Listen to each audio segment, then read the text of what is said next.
Yo, what's up, happy people? For today's video mga kois, papatunayan po natin na totoo po yung sinasabi ni Zaldico at ni Orly Gutisa mga kois, mga gayas, sa pamamagitan po na nagkatugma po ang kanilang kwento.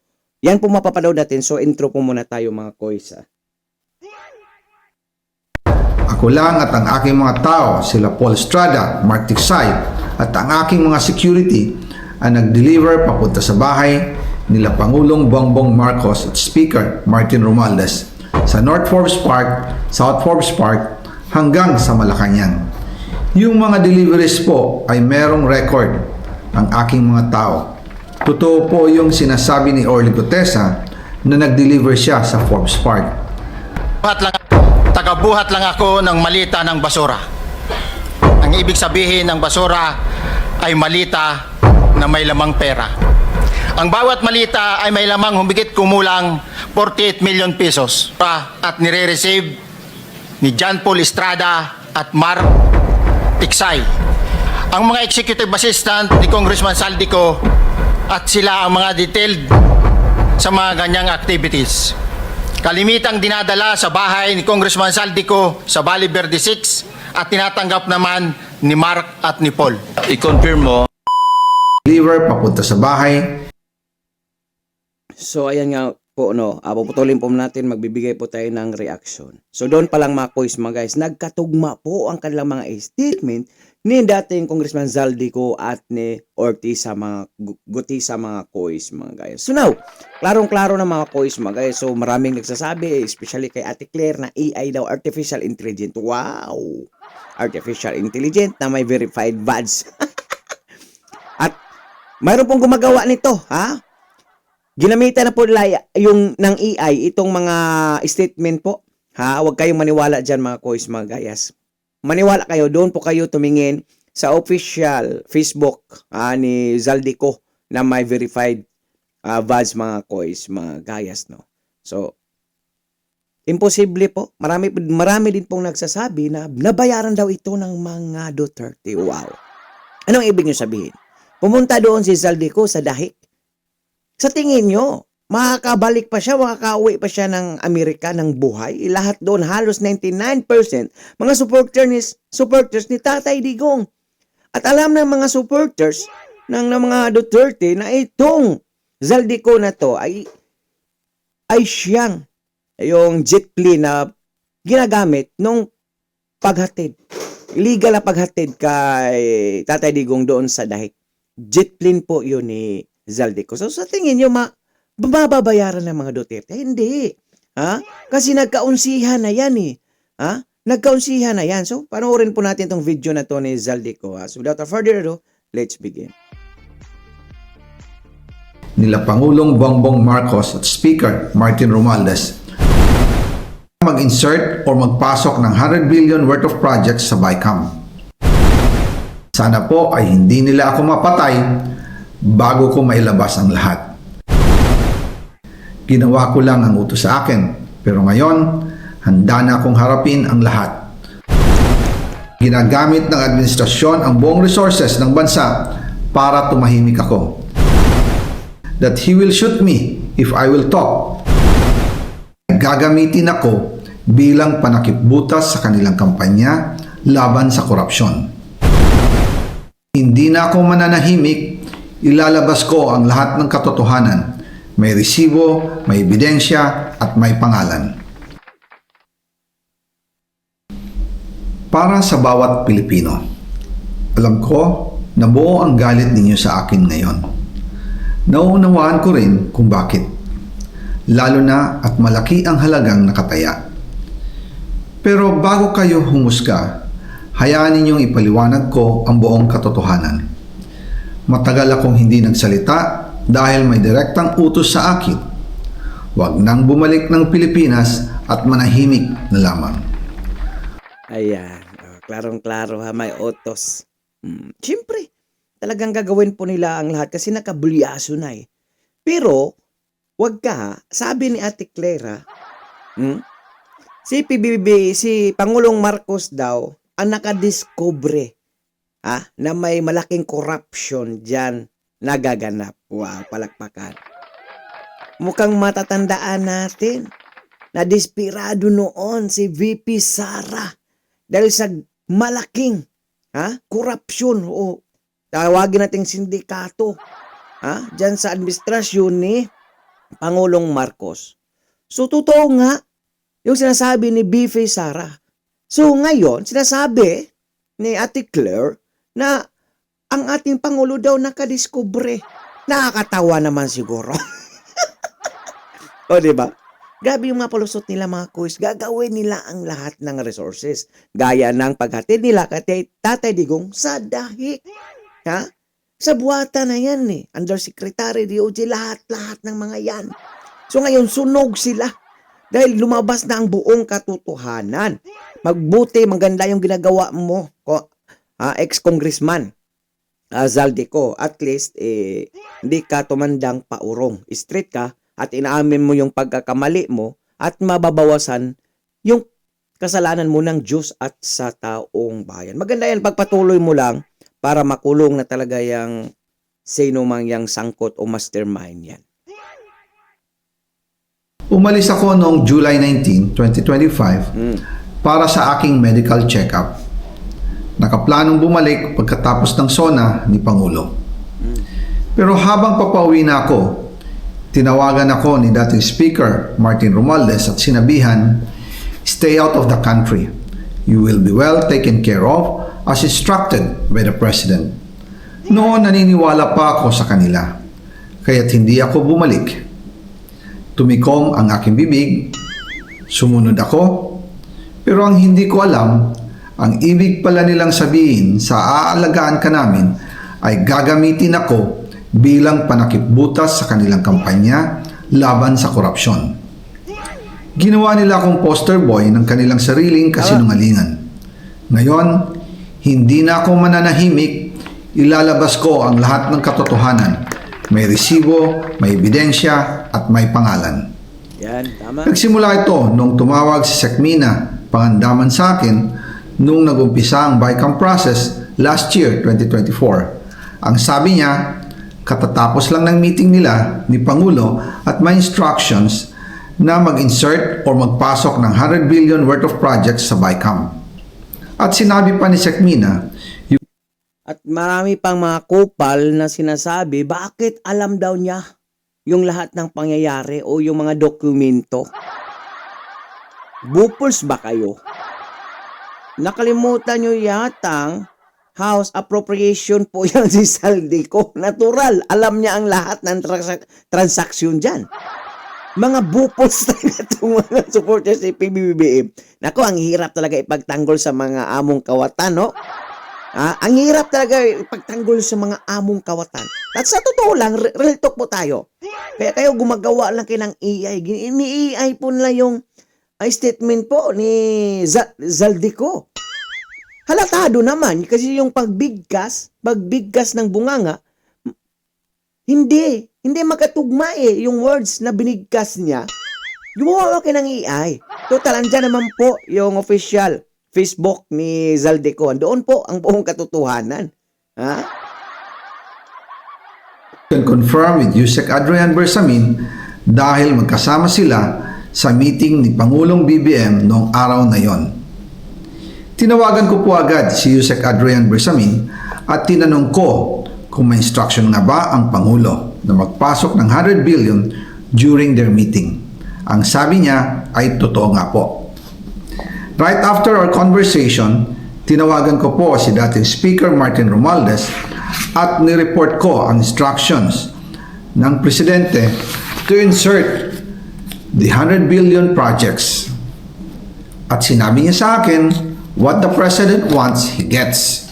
After ng ilang araw, nag-set po ng meeting si Sekmina Pangandaman at Yusek Adrian Bersamin sa amin ni dating Speaker Martin Romualdez sa Aguado Building in front of Gate 4 ng Malacanang at nandoon din po si Yusek Jojo Cadiz.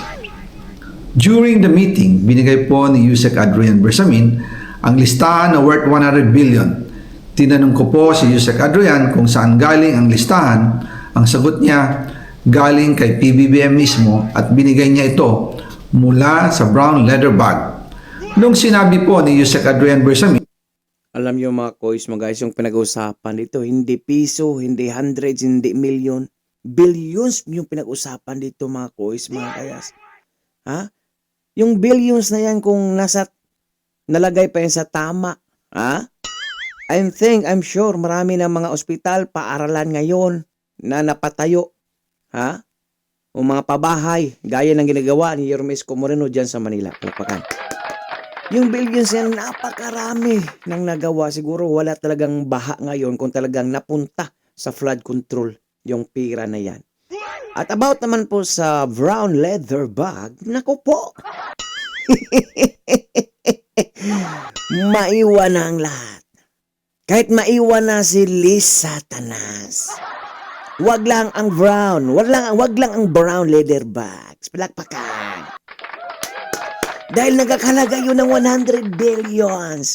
Tapos marami pang nagsasabi, bakit naman imposible yan? Dapat doon na makita daw sa NEP. Huwag kayong mag-alala. Darating din sa NEP na yan. Iba din ang usapan dyan. Hindi lang 100 billion. May ibang pundo din yang sa NEP na yan, ha? Darating din tayo dyan. Yung brown leather bag, naalala ko noong nasa Singapore kami right after the elections of May 2022 sa Hilton Hotel, kami ni dating Speaker Martin and PBBM habang pauwi at pabalik ng Pilipinas, hinabol ng PSG ang brown leather bag at ang sabi ni PBBM, maiwan na lahat, wag lang ang brown leather bag. Kaya naniwala Parang sinasabi, maiwan na si Liz Satanas. Wag lang ang brown leather bag. Grabe talaga, diba? Sakim sa kapangyarihan, sakim sa pira tong mga animal na to. Ang sarap talaga pang, sarap pang kurutin. Tapos yung ibang mga Filipino dyan, makuha pang ipagtanggol itong mga animal na kawatan na to. Hindi ko sinasabing, pinagtanggol ko to, si Zaldico, ha? Kasi imposible makabili siya ng mga helicopter, ng mga mamahaling asset, ng mga luxury, mga jet plane. Ha? Hindi ko sinasabing pinagtanggol ko ito. Nagkaunsihan lang itong mga to. Kaya ito ay kumanta. Dahil dinidiin na siya nagmamalinis yung Martin at yung Marcos Nagmukhang hero yung mga animal na yun Tama lang ginagawa nito. ako na utos talaga ito ng Pangulo.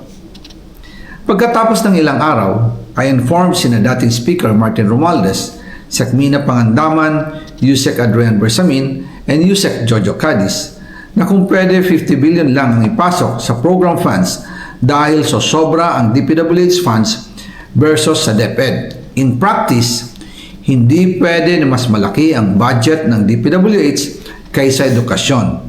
And yung balance na 50 billion, ilagay na lang sa unprogrammed funds for the 2025 budget. Dahil Office of the President din ang nagre-release ng lahat ng unprogrammed funds.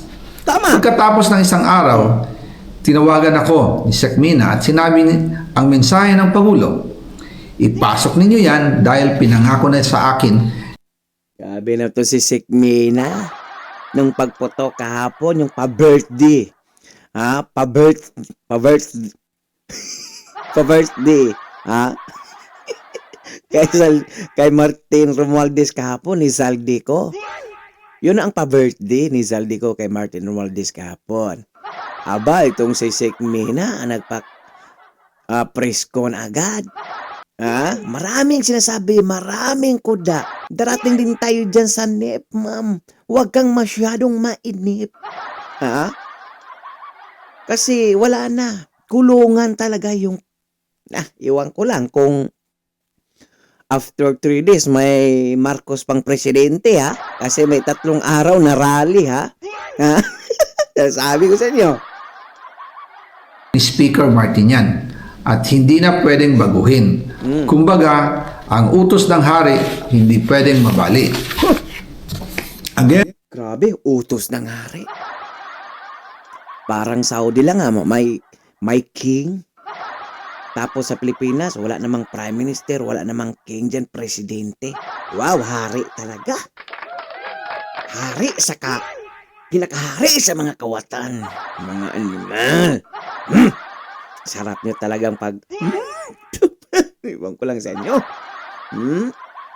Dami yung inuuto. Naniniwala pa sa inyo yung ibang mga Filipino. Pero hindi naman lahat. Siguro mga 10% lang naniniwala sa administration ng ngayon. Yung iba dyan, nako, mga keyboard warriors lang yan. Isang tao, may 50 account lang yan. Na kung baga, yung mga post nila, sila din ang nagko-comment. Yung diba? Saklap. I informed the Speaker and asked clearance about the instructions ng Pangulo. At ang sabi niya, wala tayong magagawa. Kaya po nagtataka ako kung bakit sinasabi ni Pangulo na hindi niya makilala ang budget. Samantalang lahat na binawas at dinagdag sa mga ahensya ng gobyerno ay humihingi ng approval sa kanya si Sec. Mina Pangandaman. Ayan na eh. Diyan tayo.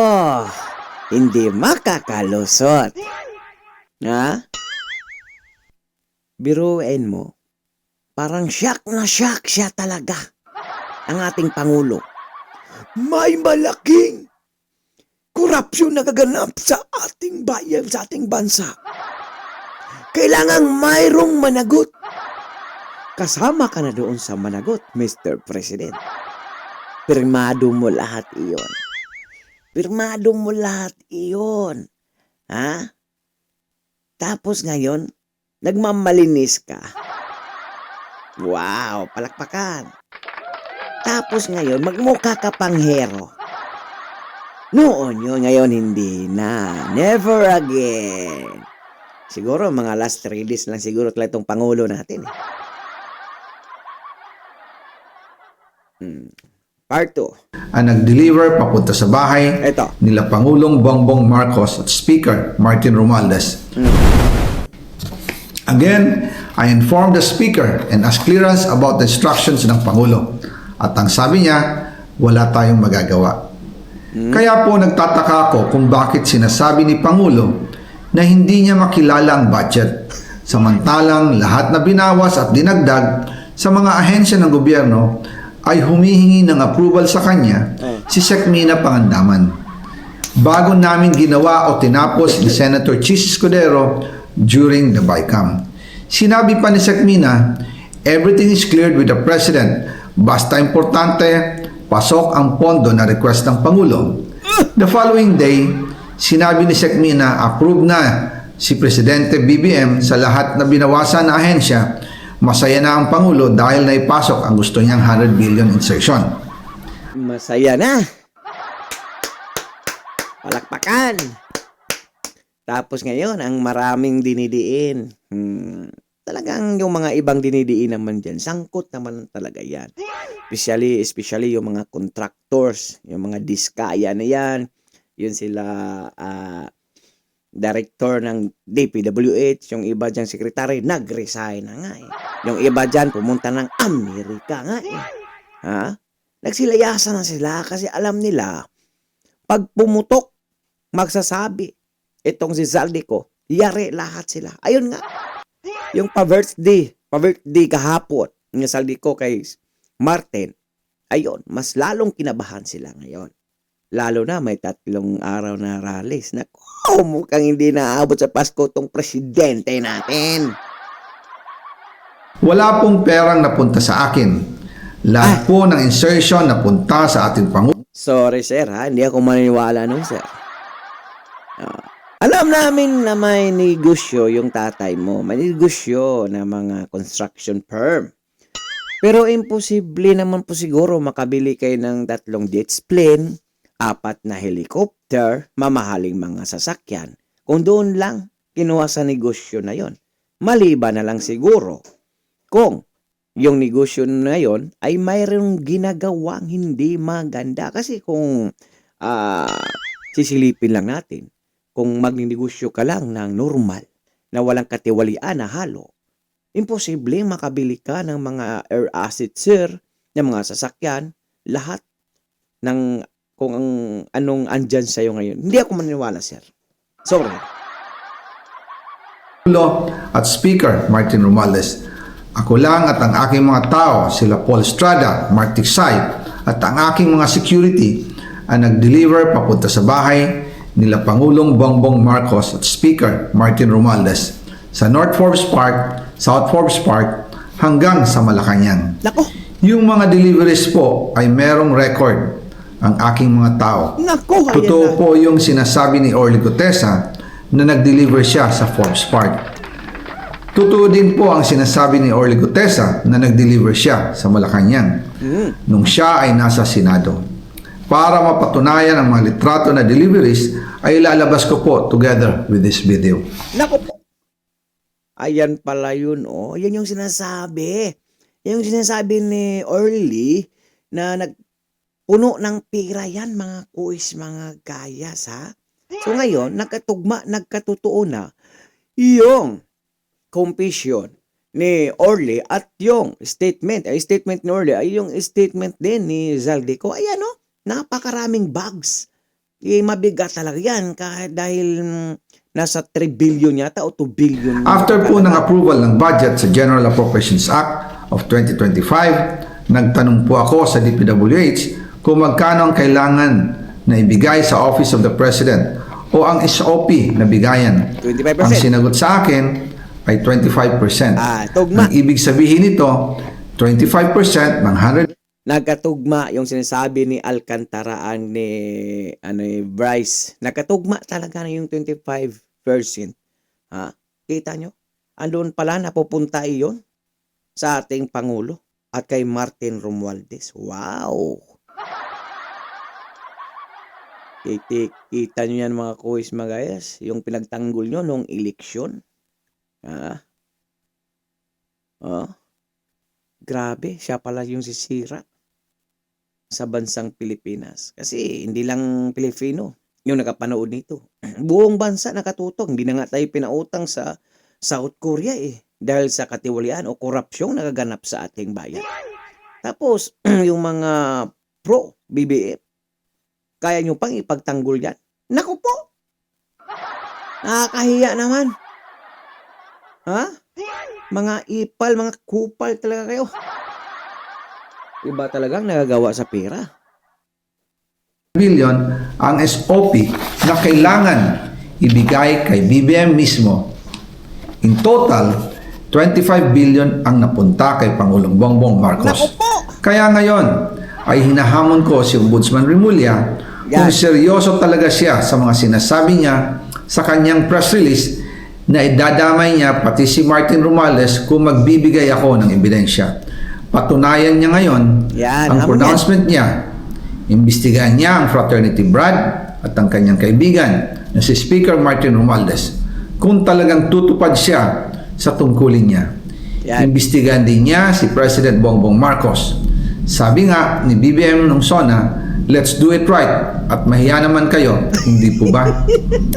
Nananawagan din po ako sa Senado na imbestigahan ang 100 billion insertion ni Presidente. Alam ko po na hindi gagawin ni Ombudsman Remulla ang hamon ko. Pero magaling ang Senado sa investigasyon. Nako sir, huwag ka nang umasa dyan sa Senado. Maliban lang siguro kung may balik si Kong Marcolita, ha? Kasi kita-kita, obvious bias po sila mag-imbestiga ngayon. Kahit sino pong, kahit magtanong kayo dyan, ha? Si Soto, si Lacson. Wala tayong asahan dyan. Mas lalo na sa ating Ombudsman Remulla. Naku po! Naku po! Ha? Grabe mga kuis, mga gayas. Talagang harap-harapan, obvious na po na talagang sila-sila yung mga kawatan mga kuis, mga gayas. Tapos nakakasama ng loob, may ibang mga Filipino pa na kaya pang ipagtanggol ang ating Pangulo. Grabe. Ha? Wala ba kayong kaluluwa? Yung mga nasalanta na nga namatay sa bagyo dahil sa hindi na ayos. Yung mga ghost project. Ha? Diyan sa flood control na ginagawa nila mga ewan ko lang itong mga tao na ito, mga boys, mga kayas. Talagang hindi po ako nagsisisi na si Yorme Isko Moreno yung binuto ko noong eleksyon. Kasi alam ko talagang may gagawin to hindi maganda talaga, mga coach. So klaro yan, napapatunayan po na yung statement ni Orly Gudiza at ni Zaldico ay talagang nagkatugma po. So ano ba bang hinahanap na ginagawa dyan sa Senado na investigasyon? Klarong-klaro na eh. Yung sa ICI naman, naku, huwag tayong aasa doon. Ha? Si Pangulong Marcos ang gumawa nung grupo na yon. Huwag tayong aasa doon. Walang mangyayari din doon. Ha? Ang magiging kasalanan din doon ay yung mga Duterte. Lalo na itong Magalong to. Kala ko talaga talagang dito pwede mabayaran si Magalong. Ha? Biruin mo yung baha nasa Manila. Nag-imbestiga. Baha sa Cebu, Manila. Nag-imbestiga doon sa Davao. Wow. Tapos sinasabi pa nila na walang ghost project sa Ilocos. Mahiya naman kaya. Pakikomento po na yung mga opinion o reaction sa comment section ng ating video. So for now, I'm God. God bless you all. Peace. Bye-bye. Dahil sa kanila, lalabas ang katotohanan. Our hearts beat to the city streets. We began to feel the fire.